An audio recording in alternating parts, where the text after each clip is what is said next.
by you. I'll be your everything, your blue sky. I go to war, fight. Damn right.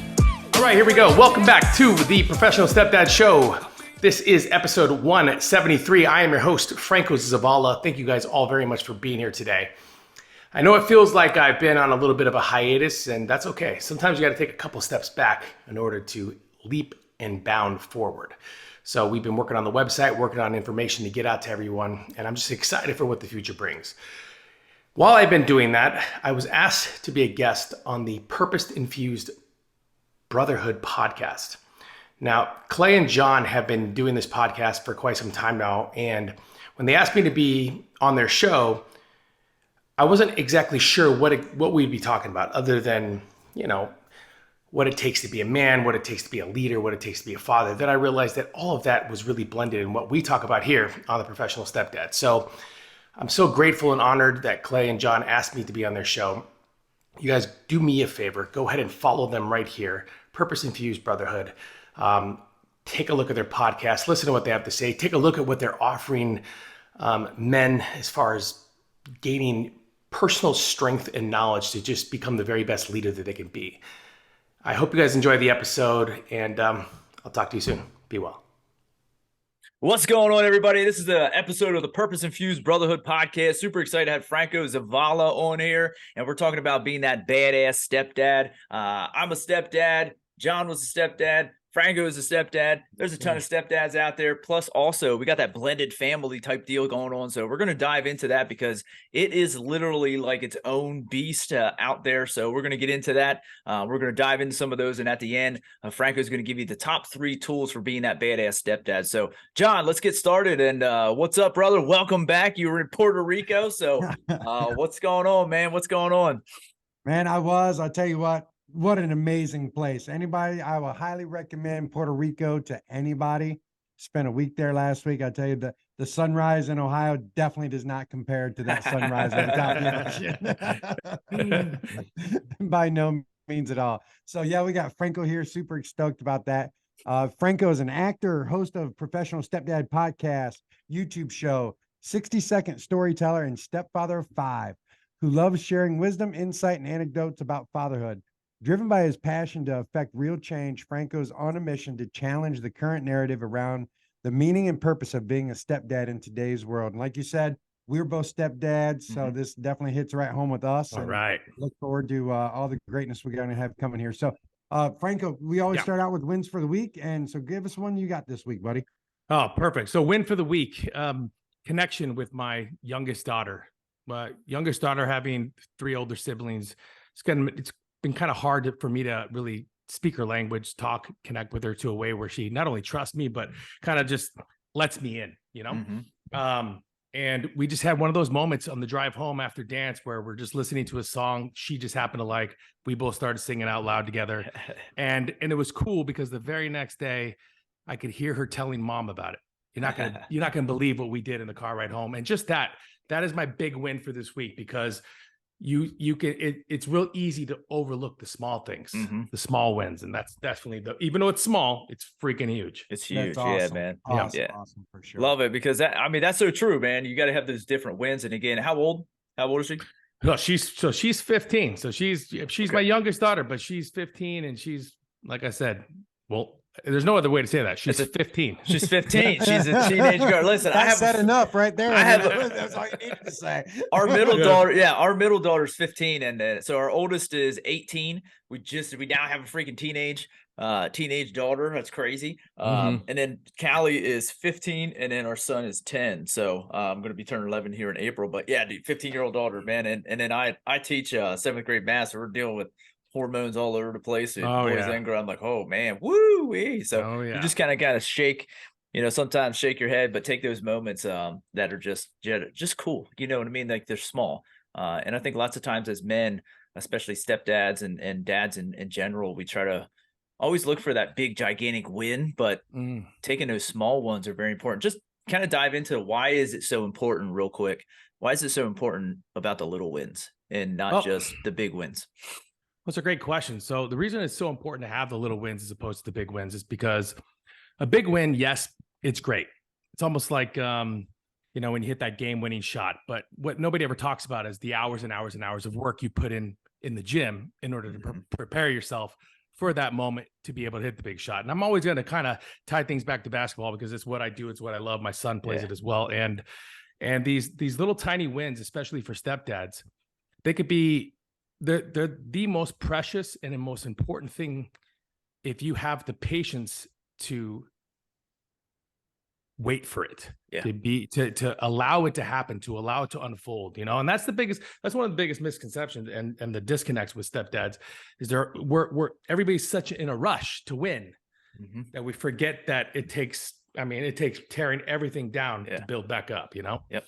So, and that's huge because I think one of the biggest things is I go back to people don't care what you know until they know that you care. But this is a little bit different because they're living with you. You know what I mean? And they're it's more than just people. It's more than that. There's a trust level that goes way deeper and way higher than anything else. And I think that's one of the biggest things. You know, I've been in a situation where I've been a stepdad and it didn't work out, you know, but I've been a stepdad now. Like our oldest daughter is my wife. I mean, she just like you, like she's my daughter. You know what I mean? And we treat our family as our family too. And it's so cool that occurs. I know, John, that has been the same thing with you, with your daughter, and so forth as well. But there's that different level, you know what I mean? And having the patience for it is so huge. So before we keep going, because this is awesome, we're going to keep going with it. We're going to keep going with this.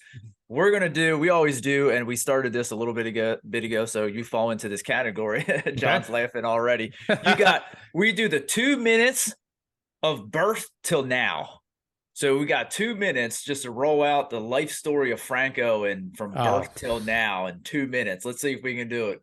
You ready? Is there going to be a timer? Are you going to have a clock up? Nah, it's no timer. We just see if people can do it. Our last guest got it in like 30 seconds. I was like, oh shit. Okay. That's good. I wasn't expecting that. That was good. So, but 2 minutes, Franco, go from birth till now. Who's Franco?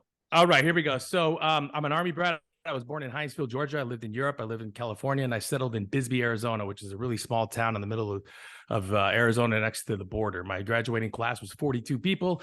And after getting busted with 215 pounds of marijuana by the police, I was told that I was either going to go to the Army or go to jail. So I decided to go for the Army. Spent 8 years in the Army, decided to get out after doing the tour overseas. Ended up in Miami, Florida, started a company, lost every single dime, became a mortgage broker, worked for a country who had home loans, which then they went under, became a public speaker, worked for a guy named Bob Proctor. Bob Proctor and I worked together for 2 years on stage, traveling back and forth.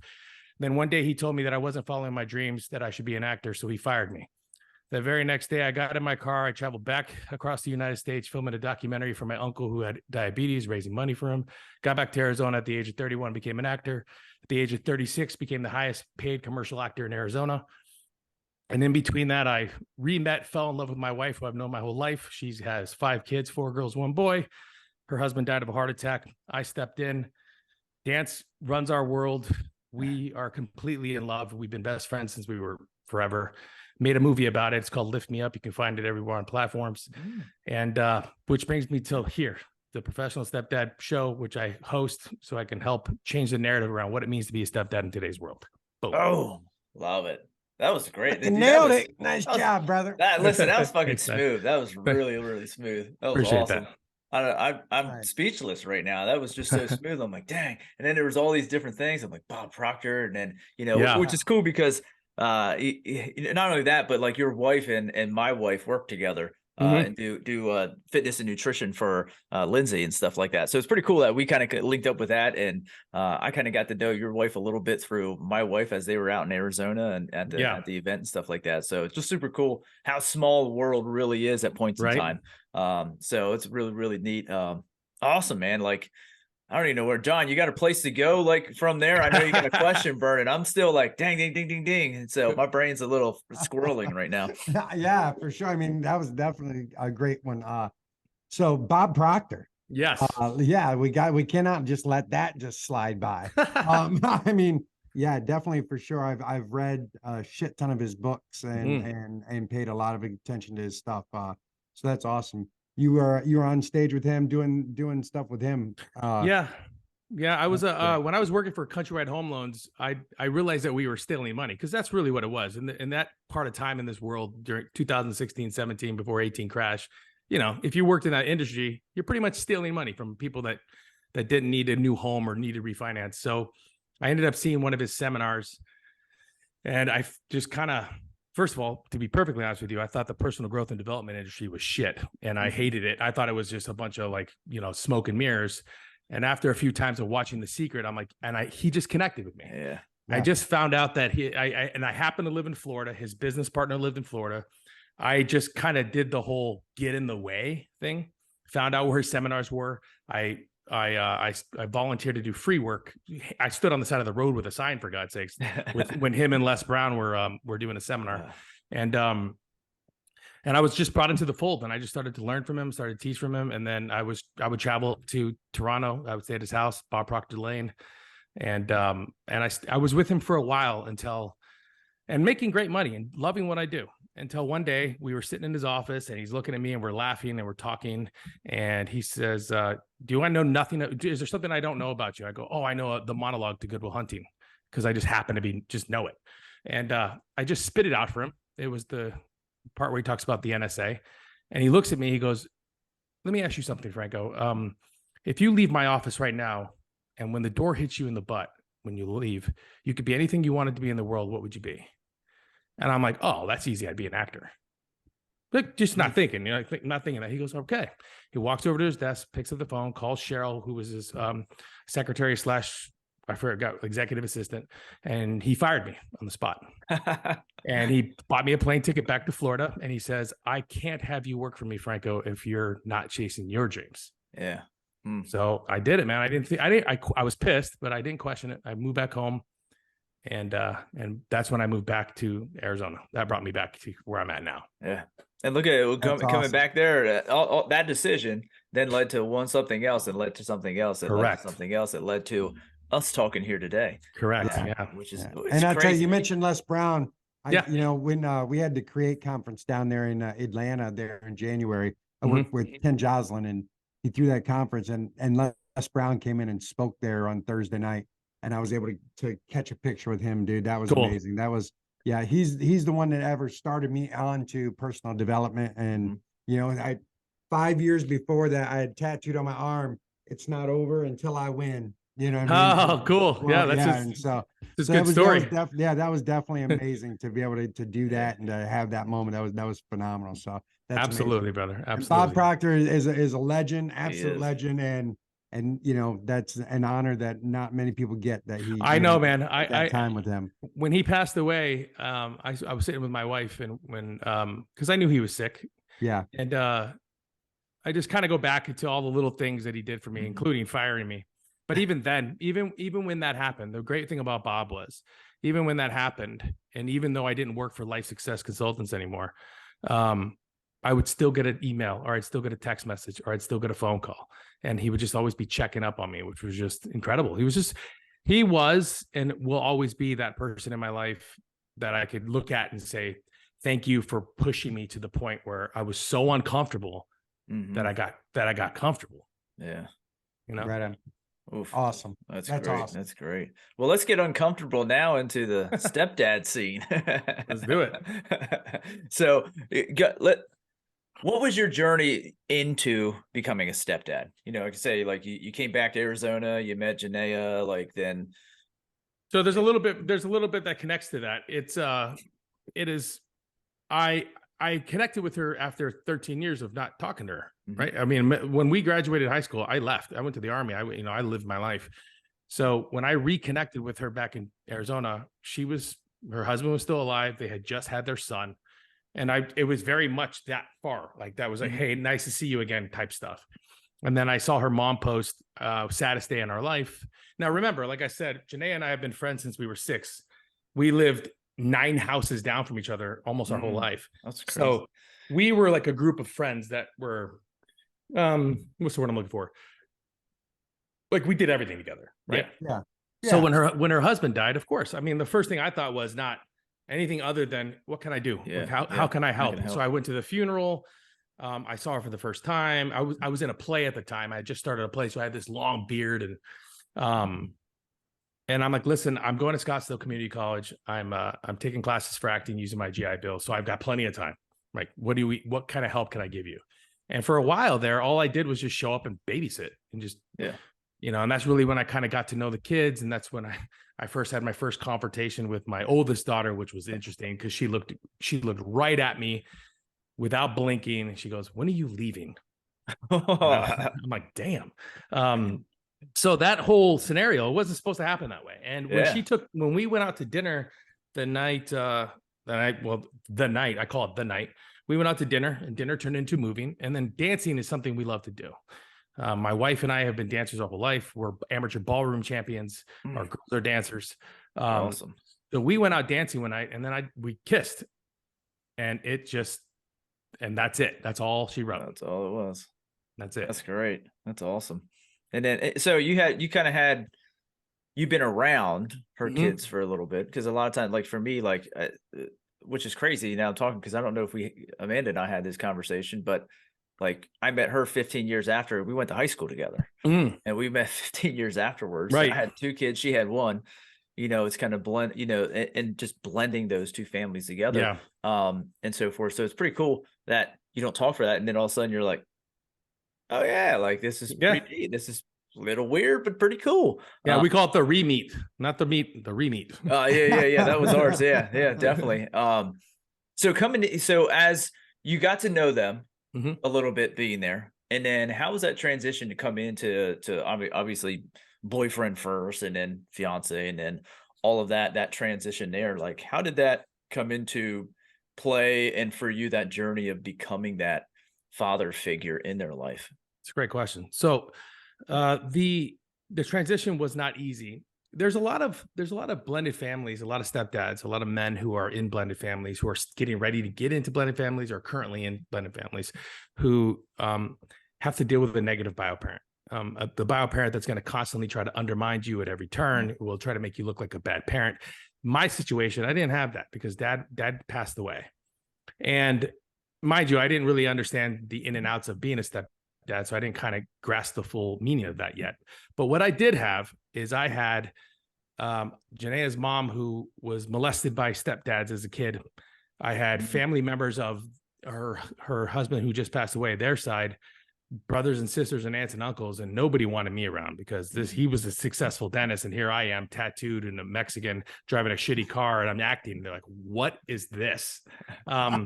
So my climb was very slow, because I had to deal with the others quite often. And dealing with their perceptions and how they see me, how they view me, what I did for a living, why I was there. A lot of questions like, why are you even here? Like, who does this? Like, what kind of single man goes from no kids to 5 kids without blinking? And my answer was real simple.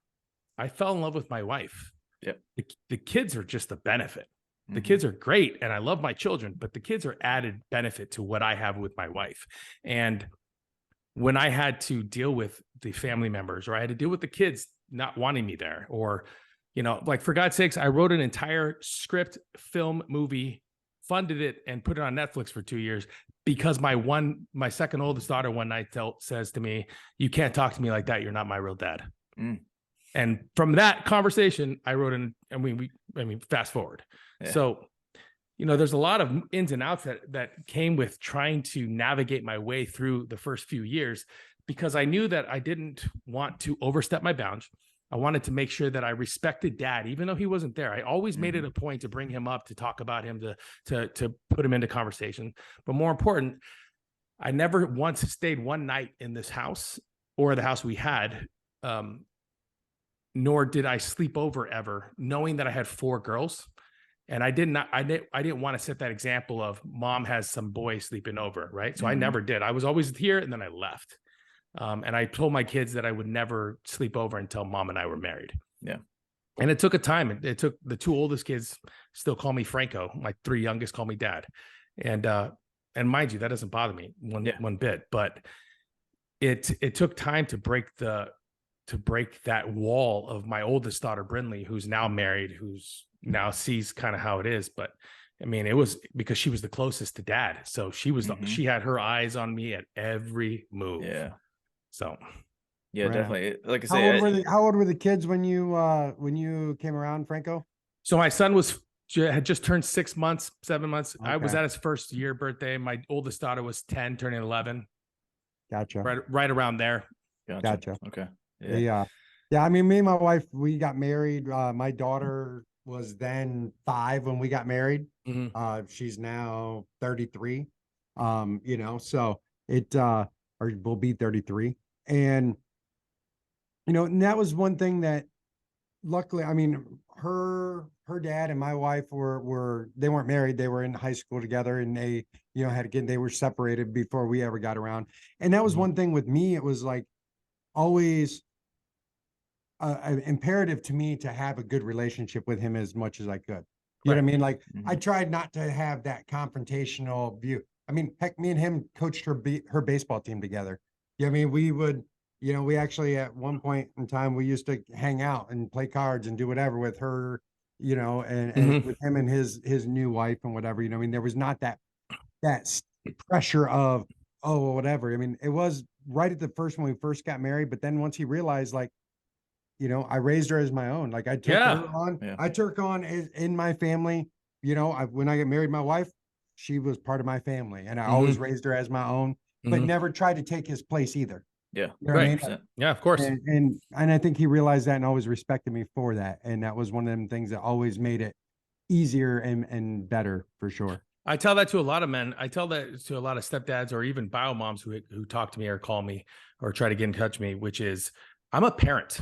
My job is to parent young adults to become productive adults so they can freaking thrive in this world. Yeah. And when I talk about like parenting, it has nothing to do with discipline, yet everybody defaults to discipline. So when you say you have the good relationship with dad and that, you showed him like, hey, I'm not only I'm here, but I'm real, like I'm genuine. That is parenting. That's what it calls communication and parenting. It's so simple to dilute it with ignorant inherited beliefs that the stepdad is some alcoholic or some molester or is going to beat the shit out of the kid. Like all that is from movies and books and the way we were raised. And it's just, that's why I'm so obsessed with changing that narrative. Yeah. Right. Yeah, 100%. Because there's a lot of dumb BS that comes around with it. Like so much. It is crazy. Like, and you're right. It comes from TVs and movies and shit like that. That you're just like, and I always said this too. Is like one of the things when we just talk about men in general. Who always plays the fool in the comedies or all these? It's the man.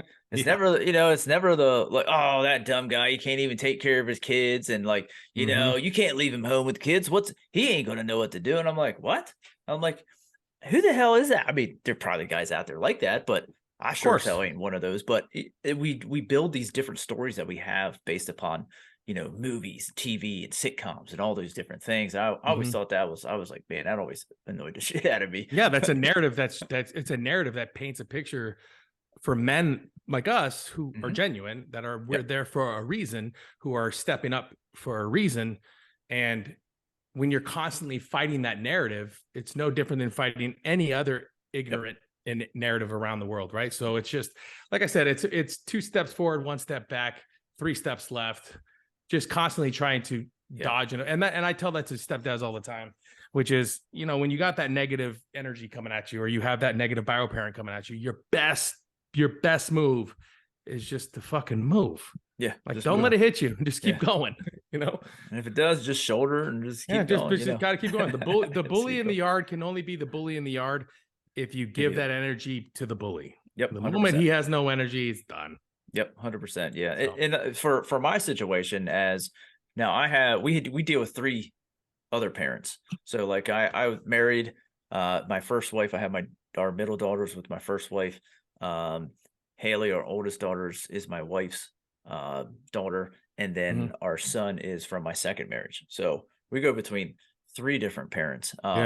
And the thing is like, I have a good relationship with Haley's dad, you know what I mean? And that's where one of the things that comes into play is like, I never wanted to replace her dad. Like it was never my role. That is not my role. Like, I'm a father figure. I'm a man figure. I am, and all those things. I am a husband figure for her and things like that. But I think one of the things is and I want you to talk on this is too, it's just trying to come into either be that dad or be that dad person instead of just being you. Like, give us some thoughts about that, circulating around like, hey, not just being the dad, just being that father figure or that husband figure or that male figure in their life instead of just taking over the dad. Right. So you're painting that perfect picture of a step blended family, right? Which is that dad that's stepping in who believes that we don't need no help. So we're not going to ask questions. We got this. We're going to solve it. We're going to solve your problems. We're not going to communicate a lot because our objective is to try to make sure that everything is we're balancing all this on one thing. And no matter how much we balance or have those balls in the air, they always fall. They always fall because we're doing too much on one end and we're not paying attention on the other end. So I'm always telling new dads that you have to worry about the three methods that I talk about. It's called the me, us, them. And it's very simple. You can't become the very best man, leader, and father that you want to be until you work on your shit. You can't bring the old you into this new scenario. You can't parent like your dad parented you or whomever did parent you. Everything has to be different, has to change. Being a parent and being a biological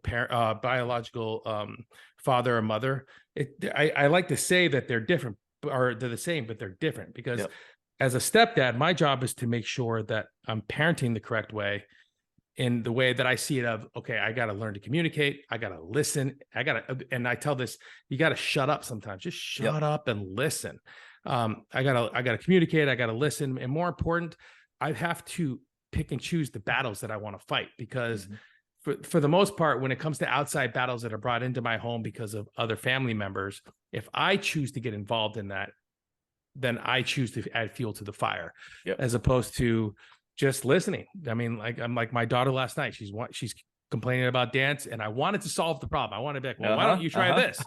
And instead I just kept agreeing with her and being like, yeah, I know how you feel. Like, oh, I've been there before.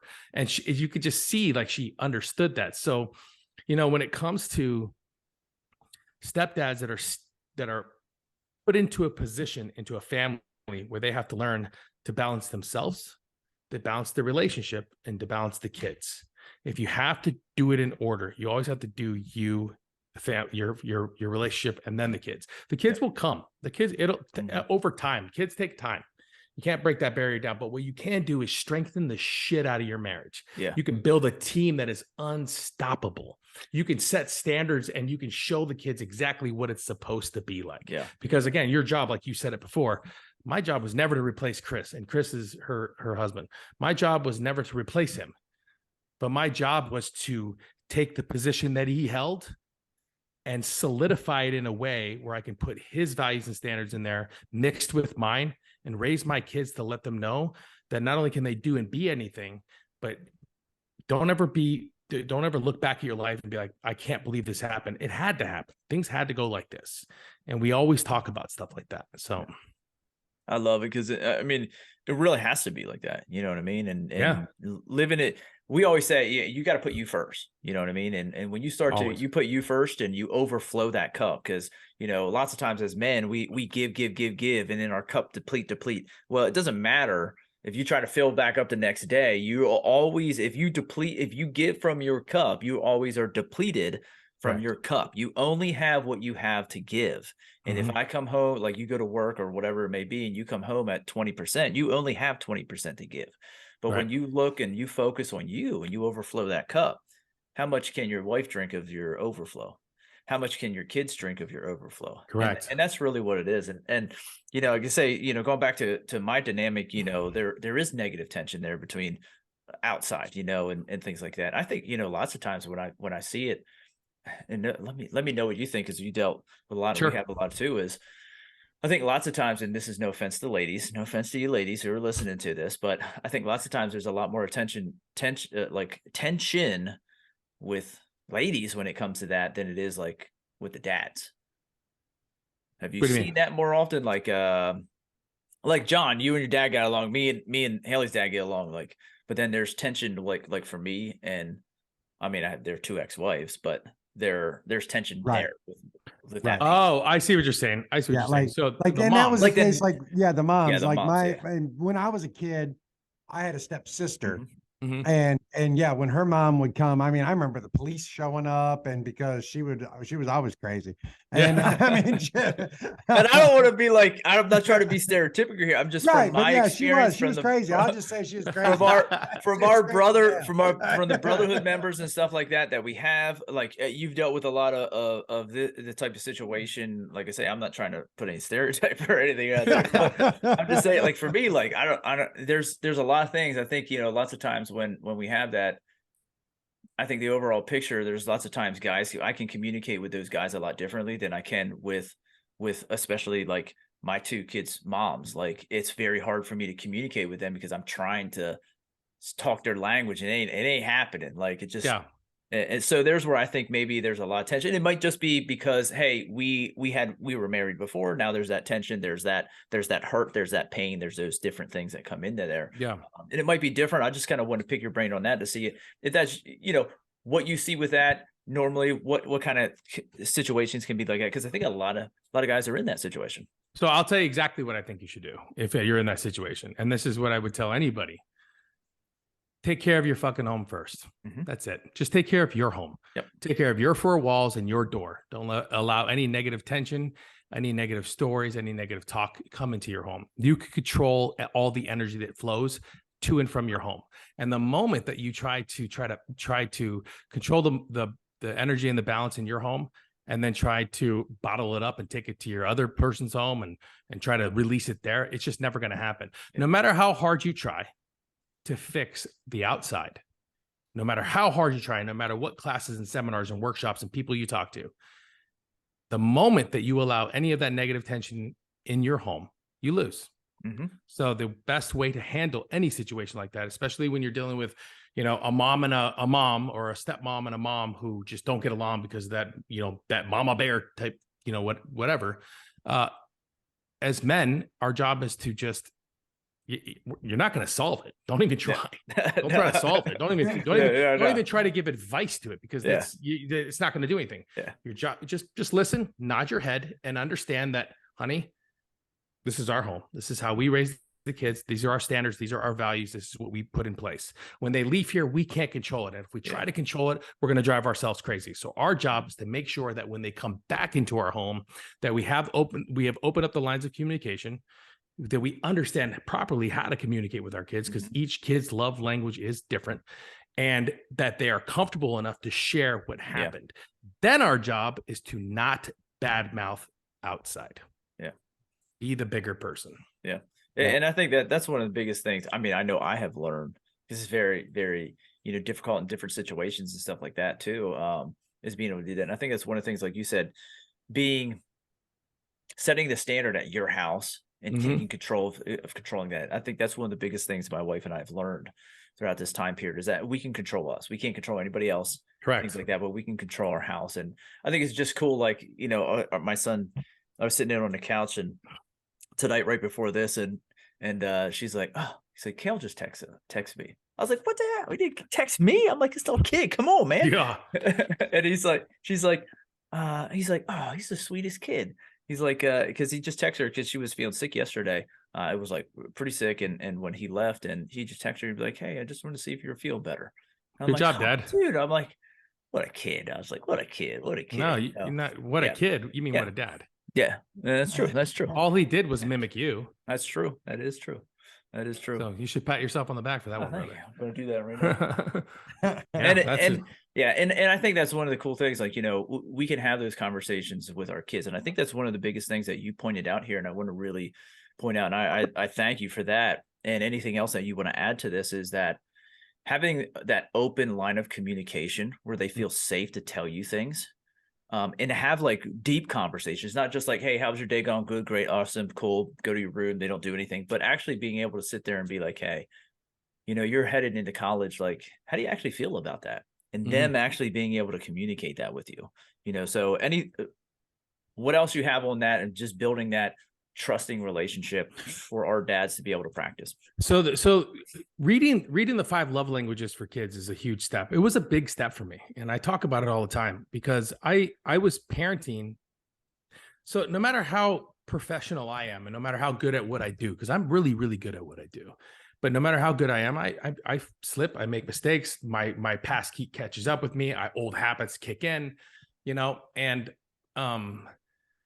when I read the love languages, I really didn't understand what I was reading at first because my wife suggested it to me. But then after I read it, I realized, holy shit, this is the Bible. Yeah. Like this is literally the Bible, how to talk to people. Yeah. And when I started to communicate with my kids using the 5 love languages in a way that they could understand, it helped me get through bad times. It helped me get through moments of tension and moments of like I said, I got 4 girls. So like the hormones in this house fly out the window sometimes. and what I tried to do is I tried to just put myself into a position where I was reminding myself to make sure that I didn't speak, I listened, but more important, I didn't try to solve their problem. And then and then after I was done listening and they asked me for my feedback was always centered on their love language. Yeah. So, I know my daughter, Clara, who's my middle child, she's the middle child, right? So she's the middle kid. She's going to cause the most havoc. She's also the most independent. She's very, you just described my wife. You just described my wife. She's very outspoken. She's very hard-headed. My wife likes to say she takes after me. But I mean, I know that my daughter, Clara, you can talk to her as much as you want to, but acts of service are going to be the way you communicate with her.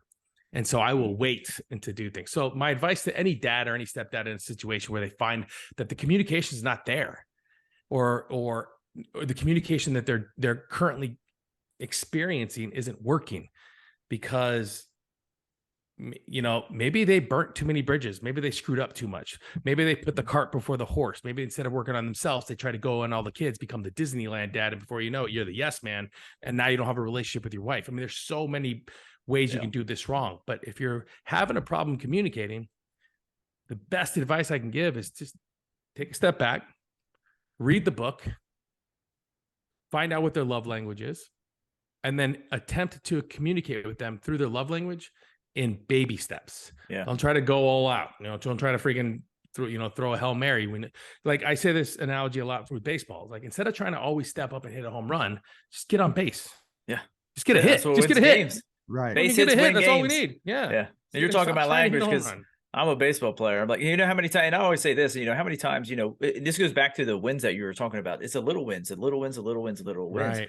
Because I've literally played in thousands of games, coached thousands of games, seen thousands of games. And there is only one time out of those tens of thousands of games that I've seen that is a home run has won the game. And it was my last year of coaching baseball. Other than that, I know I can't count on toes, fingers. I can't even imagine how many base hits have won games though. Yeah, but that wins life. I couldn't even tell you. I couldn't tell you. There's thousands of times I have seen that. But a home run once, I can see that. And I don't even remember. The home run is your big win, right? And every once in a while you'll get it. But let me tell you something. Base hits feel so much better. Yeah. They last longer. Yep. And there's the little things that you go back to and you're like, just like singing that song. It was that little singing in a car. That base hit, and you're like, that was awesome. That was awesome. I talked about it today. Well, and I think, like you said earlier, one of the things I think that is a huge key is if you're going to step into that role, own that role. Mm-hmm. You know what I mean? If not to the ones where I've seen where it's really been an issue is the ones that the dad is kind of like, well, that's my stepkid. I don't do anything with that because that's my stepkid. That's my, you know what I mean? It's like, dude, you married their mom. You know what I mean? You married their mom, and now that you own that now too. Like, you know what I mean?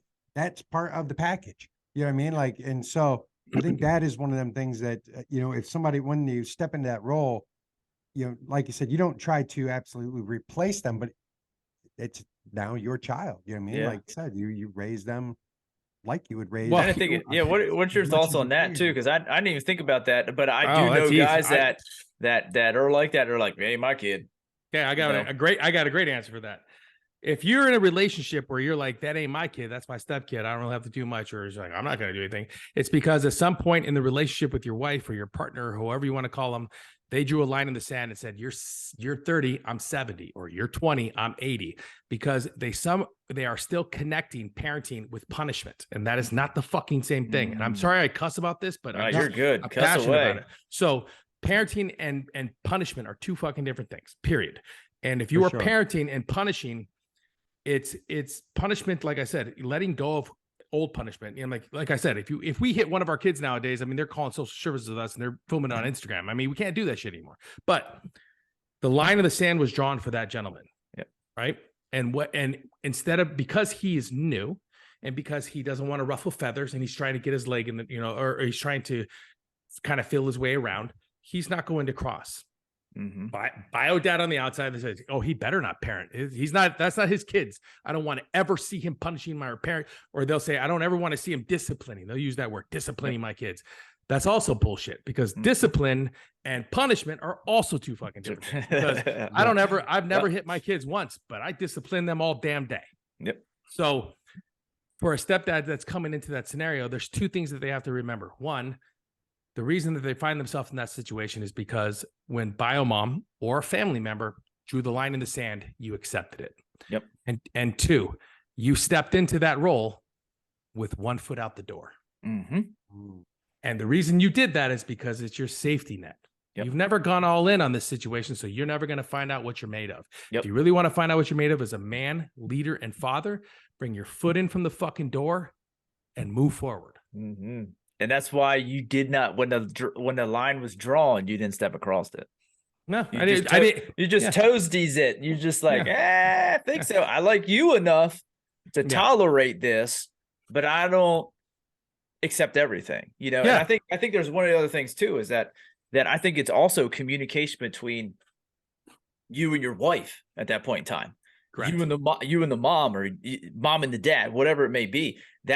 You have a communication problem, because you're saying, hey, that's a relationship issue too, you know, with whoever it is that you're with, because they're either saying, hey, I don't trust you enough to do this, or, hey, I don't want you in this part. So if somebody's in there and you're like, hey, I'm accepting all of you, but you're not accepting me to be in this situation, you might want to think about the relationship there. Yeah, but not really, because here's the problem with that though. If you think about the relationship in that end, then you're forgetting about everything that happened before you stepped in, because you have to remember, mom's heart's guarded. Kids' hearts are guarded, especially when they go through a lot of trauma and a lot of situations where dad left because he was an alcoholic, or him and mom didn't get along. They fought all the time. And now mom doesn't want to trust every man that comes through the door, because the last thing they want is for somebody to leave them again. Yeah. Right. So there is a bit of empathy that you have to have as a stepdad and as a man when coming into a situation, especially when they draw the line in the sand. It's like when my son tells me that he's gonna post me up one-on-one. Okay. Yeah. I mean, cool. I'm not gonna say no to you. I'm not gonna say don't try it, but all right, cool. Because I know in the back of my head, there's no way he's gonna do that. So when my family members and my wife, when I first started, drew that line in the sand, like, this is your job. This is what we need you here for. I don't need you to do this. I got this. I was like, okay. I'm not gonna do another. All I'm gonna do is just take a step back, and I'm gonna listen, and I'm gonna learn, and then when it's my time, I'm taking over. Yep, there we go. I love it. Yeah, nice. You described a lot of what I kind of did, with it, because I was in a relationship in my second marriage that I was a stepdad too, and things were a lot different there, and so forth, and there was that, but then there wasn't that, and then there was that again, and it was just this backwards kind for like, what's going on here? There was trust and there wasn't trust, and there was this that goes into that, and you're like, no, wait, what's going on here? And just all over wasn't a good situation, and things like that. But everything's all cleared out and stuff now, but there's a lot of those different dynamics that what you just said is patience. You have to have the patience, and just like going into the batter's box, the guy's going to throw curves, the guy's going to throw shit, but you're going to get that fastball. And when you see the spin on the ball, and no matter where it's at, inside or outside, swing. If it's in the zone, you take it to right field. Right. And you get your base hit, and that's it. So when the time is the time, you take the swing, and you take the hit. You get the hit. So love it, man. Yeah. What time are we at? Dang, we're getting. Let's Let's get to the. We could talk forever because there's so many things that can go on here. My brain is literally going round and round, and it's really actually I really like this because a lot of things that you're saying, it's kind of going back to, and John, I know this is probably for you too, is it's going back to a lot of situations that we've been in, we've handled to be able to help not only like ourselves, but also any of the guys that come into our brotherhood that are part of our brotherhood. And I thank you very much for giving us this information, because we do have a lot of dads in that position, that are stepdads, that are in that blended family, or are the dad, and then there's a stepmom there, so I super appreciate all the conversation. So let's get into the 3 tools. What 3 tools would you say that guys can use, dads can use to be that badass stepdad? All right. So obviously tool number 1 is go read the 5 love languages. I mean, that's just hands down. Go read the 5 love languages for, this is 1 tool, 2 parts. Read the 5 love languages regular, and then read the 5 love languages for kids. Hands down, you have to do that. If you don't do that, then you're not going to know how to properly communicate with, anybody. Yeah. Step 2, or whatever 2, bring your foot in the door. I mean, why are you pussyfooting around? I mean, who do you think? Who are you waiting for? Because this whole situation can be handled, and the success as a father and as a leader, and like I said, a husband and a friend, and all these different parts of your life can be experienced if you bring your foot in the door. And let me be honest, if your foot is out the door as a stepdad in a family, your foot is out the door in your weight, your foot is out the door in your work, your foot is out the door in your friendships. Yep. You are constantly that individual that will make excuses and then will believe the excuse that they make up. You need to get your head out of your fucking ass. Yes. Period. And number three, shut up and listen.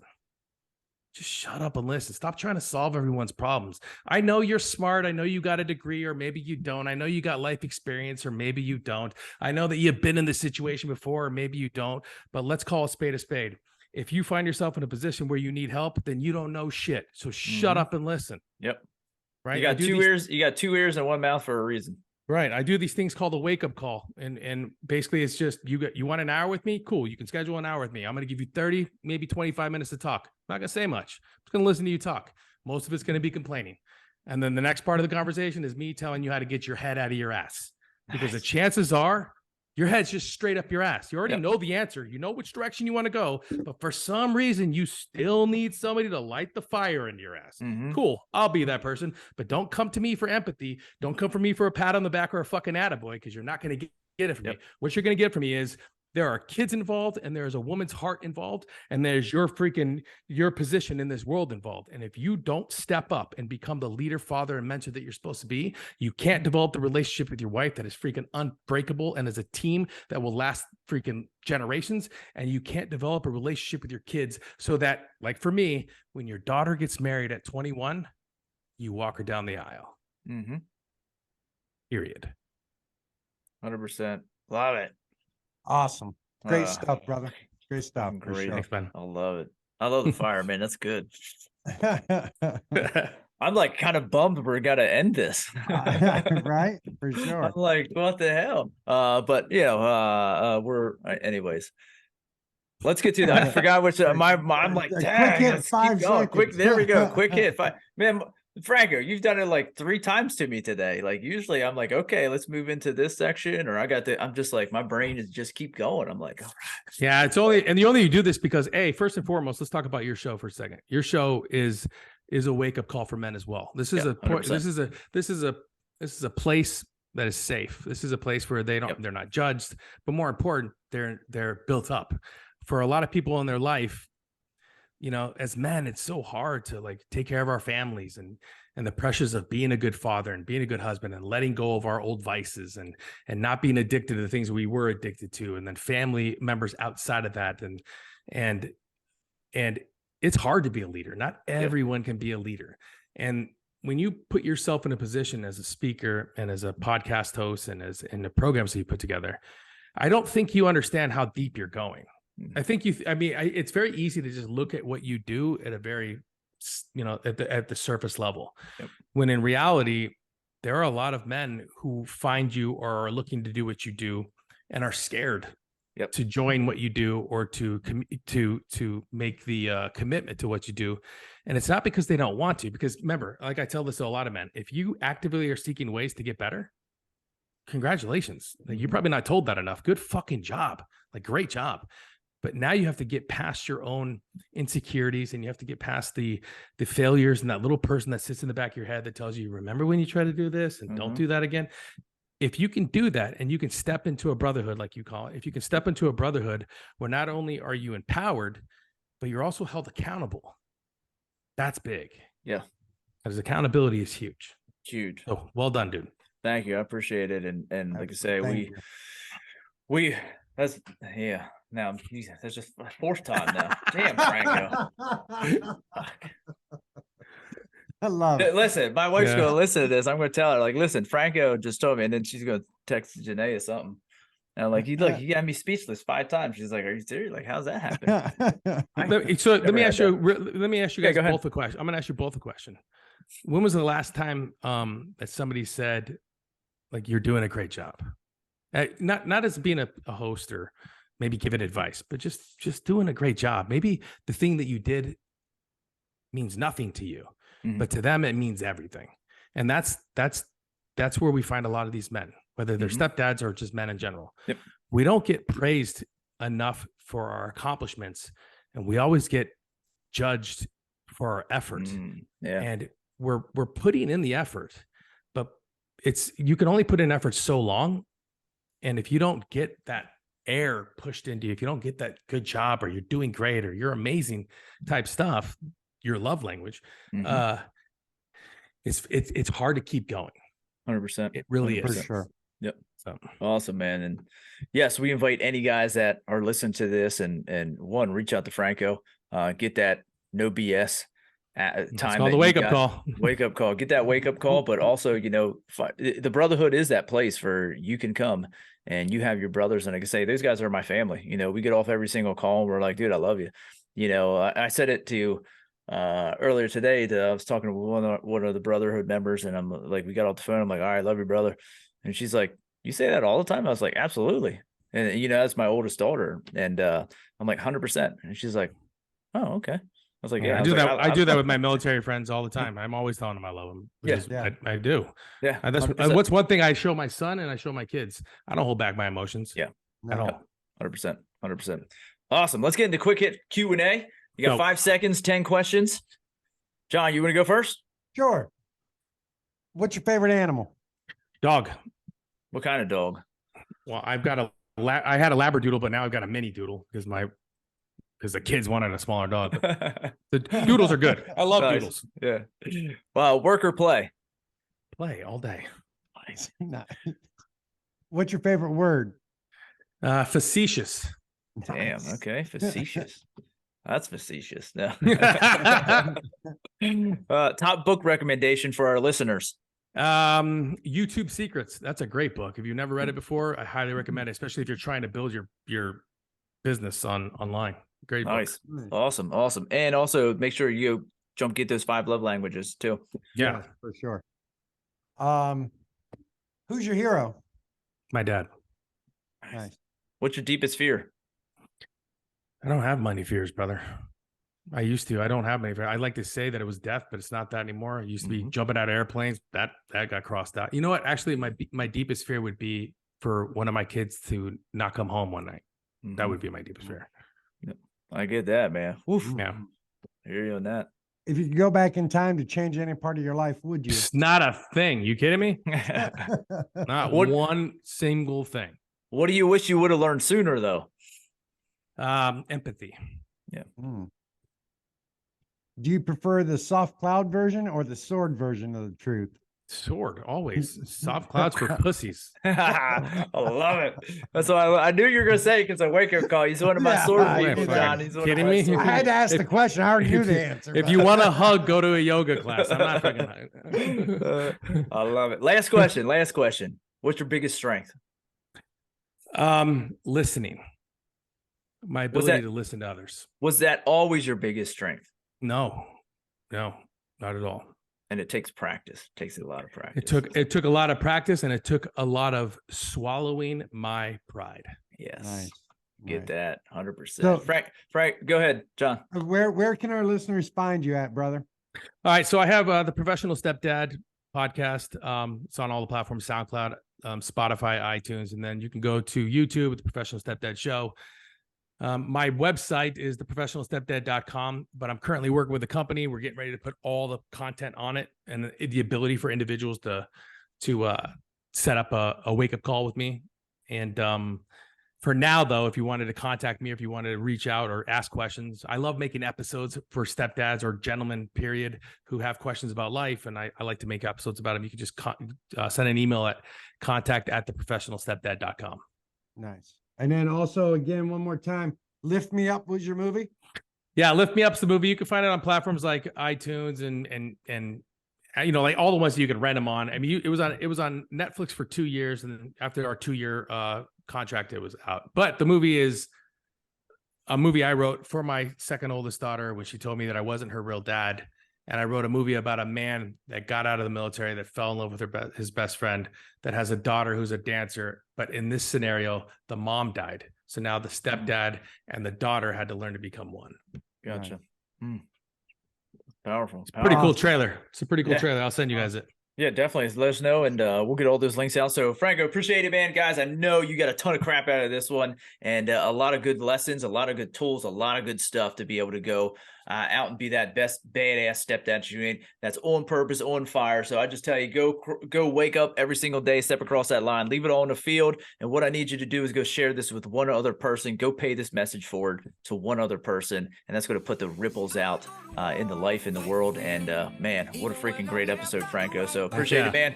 Thank you, guys. Absolutely, Appreciate it, man. both of you. Appreciate both of you. Thank you very much. We will see you guys next week. Have a great one, guys. Hey, thanks for listening to the show. Listen, if you know a stepdad who is in need of any of this information, do me a favor right now. Hit that subscribe button and share this episode with them as fast as possible. Did you do it? You did it. Quiet on the set, please. Thank you, everybody.